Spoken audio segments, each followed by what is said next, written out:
A man slapped his female coworker's bottom while at work, but he never expected this would bring him complete disaster. The boss, who saw the scene from nearby, immediately fired him on the spot. However, when he packed up to leave, he realized he forgot his phone. With no choice, Mike had to go back upstairs one more time. But as soon as he got upstairs, he accidentally witnessed a murder scene. Mike was terrified and hid in the corner, trembling. Fortunately, the killer didn't notice his presence. Then, while the killer was disposing of the body, Mike hurried to find his phone and call the police. When he opened the door, he discovered a coworker who hadn't left yet. Seeing this situation, Mike quickly told his coworker there was a killer in the company. After discussing it, they decided to escape first and then call the police. But unexpectedly, the killer had already cut the power to the elevator. When they reached the emergency exit, they found it was also locked. So they decided to split up. The coworker would get a phone to call the police. Mike would head to the boss's office, because he remembered the boss was still in the company. But when he reached the boss's office, he found it completely empty. Meanwhile, the coworker had just dialed the police, when the killer appeared right behind him. With no choice, the coworker had to hang up the emergency call.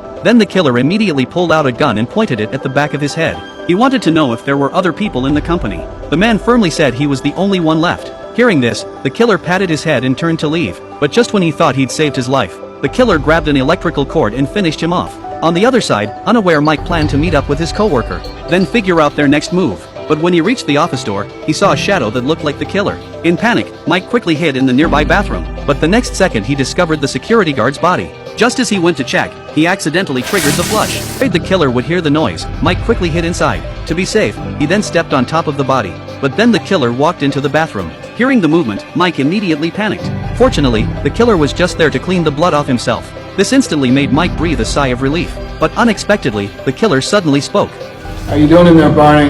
You want to toss me your keys? Fortunately, the killer was just talking about the keys on the body. But this undoubtedly meant the killer would soon come in to get the keys. So Mike, thinking quickly, immediately made a crazy decision.